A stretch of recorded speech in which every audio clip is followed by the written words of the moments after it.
Okay, as the input voltage is increased from 0 to 15, okay, with an increment of 1 or 2 volts, if you can see here, so initially up to some minimum voltage. So this we call it as the input minimum voltage required to get a constant regulated output voltage. For each and every IC, that is 7805, 7812 or whatever the IC, so in the data sheet they will going to mention, so what is the minimum voltage that is required to have a constant output voltage of the rated voltage, meaning, so these regulators are not amplifiers, meaning if you give an input voltage less than what is to be regulated, you will be operating in this region, meaning that it will not give a regulated output voltage provided if the input is less than that minimum voltage. So if you want to get a regulated output voltage of the rated value, you have to certainly apply input voltage which is more than that minimum voltage. So maybe if you can just look at the data sheet for 7812, so they may say that the input minimum required is around 14.2 volt. So if the input voltage is more than 14.2 volt, then only the output voltage is regulated to 12 volts. So this is 12 volt. Supposing that you have 7815, if it is said that 7.1 volt is the minimum voltage, then if the input voltage is beyond 17.1, then only it will be set to it will be the output voltage will be 15 volts. If the input voltage is less than 17.1, then you will be operating in this region, that is output voltage is less than the regulated output voltage. So the line regulation is the behavior of the output voltage as the input voltage varies from some smaller value to a voltage which is beyond the minimum required voltage to get a regulated output voltage.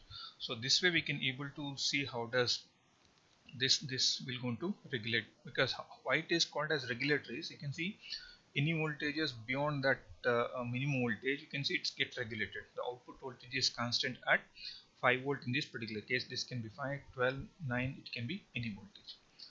So this is one regulation which we call it as line regulation here. So we'll have one more regulation that is called as load regulation. So next category is load regulation. So as we know that load regulation is one where you are referring to some load. So load in the sense here, it is the load current, that is output current. So if the output current changes, how does the output voltage behaves? So that's what you know as, that's what is meant by load regulation. Again we're going to have a regulator here. So this is again a regulator, and here you have the ground. This is the output point, this is the input point. You might have seen in the previous case of line regulation, you didn't connect any load here. So actually the load is open circuit. So this is open circuited load where the current is equal to 0. You're not at all drawing any current because it is fully open circuit. But in case of load regulation, I will have some load resistor RL. So RL, and which will be a variable, and interesting to see here, the input voltage that you will be applying for doing the load regulation will be always greater than, of course, far greater than V in minimum required to regulate the output voltage. So assume that as we just assumed here, suppose if 7815 is the regulator, now you have to apply the input voltage more than 17.1 if 17.1 is the minimum voltage to get a 15 volts, meaning, so assume that it is 7815 regulator. If the minimum voltage is in the data sheet given as 17.2 volt is the minimum to get the output voltage of 15, you keep it more than that, maybe 20 volt should be the voltage at the input. Then this is fixed at 15 provided the current is 0. So if I say current equal to 0, meaning when RL is infinity. When RL is infinity means, okay, when you open circuit it, the current is 0, then you start reducing the resistance from open circuit, may not be open circuit. Now you can just do something like this. This is RL and you can say this is V0. So when I say RL, so it can be, first reading can be open circuit or it can be something like 100k. Now you can see open circuit or 100k, it will be very high resistance and the current is very less. Now you can see you may get 15 volt provided input voltage is 20 volt. This is very important. So I need to have an input voltage far greater than minimum required to get a constant voltage. Meaning, suppose if this was your line regulation, this was, assume that this is meant for 15 volt, this is V in, this is V0. So in line regulation we found that this is 7.2, assume that this is 7.2. Then if you want to do the load regulation for 7815 IC, you have to keep the input voltage as 20 because it was found that for 20 input voltage you are getting a constant 15 volt. Constant 15 volt. So you keep it 20 volt. When you kept this as 20 volt, it is guaranteed that this should give 15 volt under open circuit condition, that is when current is 0 or when current is very less. Now you make it equal to 10k. Now we can see you are reducing the resistance. So when you reduce the resistance, so you can know the current. What is the equation for current? Then current is equal to V0 divided by RE. So in the previous case it was something like, okay, 15 volt by 100k, the current was very less. So assume that, okay, the current becomes something like, so if you actually do this one, it is k means it is 15 millis. Okay, let me just do that calculation for you. So it is 15 divided by 100 exponential 3, it is 15 or 150 microsecond, sorry, microampere. This is the current. So this current is very negligible. So now when you reduce it to 10k, if this is still at 15 volt, then you will get slightly increased current. Now it will become 1.5 milliamperes. Suppose if you keep on increasing this, increasing the current by reducing the resistance, make this 100 ohm, make this 50 ohm, make this 10 ohm, make this 5 ohm, make this 1 ohm. Can you see here? When you keep on reducing the resistance, is the current keep on increasing? So we ideally thought that this should give constant voltage. This should give actually constant voltage if it has to give a good regulation. Now what we are trying to plot now is, it is the I0 versus V0. Ideally what I want is whatever the current is. So assume that this is current 0. If it is 0 current to some X amperes of current, the output voltage should be constant at 15 volts for this particular example as it is wrote here. But in the actual sense, for currents equal to 0 ampere, it may be 15 volt. Maybe for certain amount of load current, this will be 15 volt, but afterwards it starts reducing. Can you see? The output voltage is reducing as you increase the current. So what do you mean by increasing the current? If you reduce the resistance, this voltage will no more be 15. It may become 14.6, it may become 14.2, it may become 13.8, it can become 12.2 volt. Meaning this is the ideal load regulation, the blue line. This is one of the typical load regulation, and it may be like this also, because it may be like this also. Can you see it is more deteriorated? So this is a poor load regulation, that is, as you increase the load current, the output voltage is dropping drastically.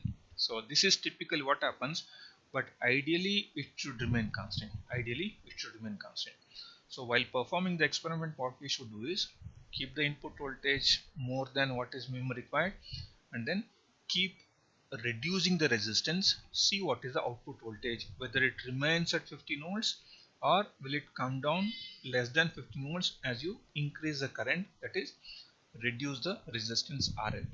So this is how the graph, of course this is how the load regulation graph looks like. Now load regulation means if you change the load current, is the output voltage how it is get regulated. You can see now it's not a perfect regulation is 1, there is no change in that output voltage, but typically this will never happen. You're going to have a reduced output voltage as you increase the current through that output terminal. So this is the two concepts of line and load regulation. So of course this can be performed even using what the half-wave rectifier and full-wave rectifier circuits in our remote lab. You can just think of realizing the line regulation using the half-wave rectifier. You can just think of this. So okay, let me just, this is 50 Hertz 230 volt AC signal applied to primary of the transformer. Secondary of the transformer is connected to, okay, now I have the regulator here. So at this point A, I have a waveform. Assume that this is 7805. Assume that 6.2 volt is the minimum voltage that is required to regulate. Let me assume that this is 6.2. This is okay. Assume that this is 6.2 volt.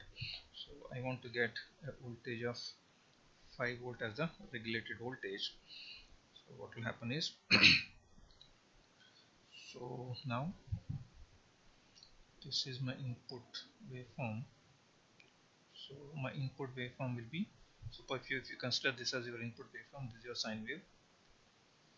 sine wave, and the regulated rectified signal at this point, because even though there is no exclusive resistor connected, you can just think of this as the internal resistance of this, because of which I'm going to have this type of graph. Okay, this is my output waveform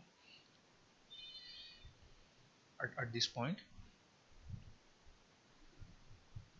Okay, this is my output waveform. This is at point A. Now at point B, what we'll get is till 6.2. You can see it is, since it is less than 1, the voltage at B will be keep going like this. Can you see it is keep going? Once it is more than 6.2, then the output voltage becomes constant. Can you see now it is becoming constant? This is 5 volt. So when it is 6.2, then it becomes 5 volt. You can see now it is becoming constant, and then it again, after, if it is less than 6.2, it comes down. You can see this is going here, it stays there at 5. So this is exactly similar to that of applying the input voltage from 0 to 6.2. Can you see this here? This is 0 to 6.2. When the input voltage is 0 to 6.2, can you see the output voltage over here is less than 5? So once the input voltage goes above 6.2, the output voltage is constant at 5 volt. And of course, if the input voltage again comes down below 6.2, now you can see output is still reducing. See here, for voltages, this is the region where the input voltage is greater than 6.2, but the output voltage is at 5. Output voltage is at 5. This is with respect to time. So this way, we can able to realize the line regulation using this graph, because the input voltage can go less than 6.2 or it can go more than 6.2. Suppose if you want to do a load regulation, what I have to do is I have to apply a input voltage which is always more than if it is 7805, for 7805 I have to apply voltage more than 6.2. so you put a capacitor here. Once you put a capacitor, the voltage becomes like this. So this waveform will no more be coming like this. This goes up here and then comes down. You can see this is how the waveform. Can you see this plot is always more than 6.2. Since it is always more than 6.2, what you'll get, the output waveform will be, of course, if this is your first waveform, so maybe for the first cycle it just goes like this. Afterwards it is constant at 5. You can see it is constant at 5 volt. See, this voltage is always greater than 6.2. This is always at 5 volt. Is always at 5 volt. Because this is how it is happening. As you can see here, of course you can put a load here. You can put a load. Suppose if you are keep on reducing the resistance, then this voltage slightly reduces. So it will not be always 5 volt. It may become 4.2. It may become 3.9. This way we can able to do the experiment. For line regulation, there is no capacitor, there is no resistor. You try to see how does the output waveform behaves with respect to input. For load regulation, you put a capacitor and then put a resistor to vary the load current. If you are keep on reducing the load current, the output voltage which was constant at 5 volt will start reducing. This type of thing can be done for a full wave rectifier and a bridge rectifier. So this is how we can do both line and load regulation even in remote lab facility that what we have in our lab.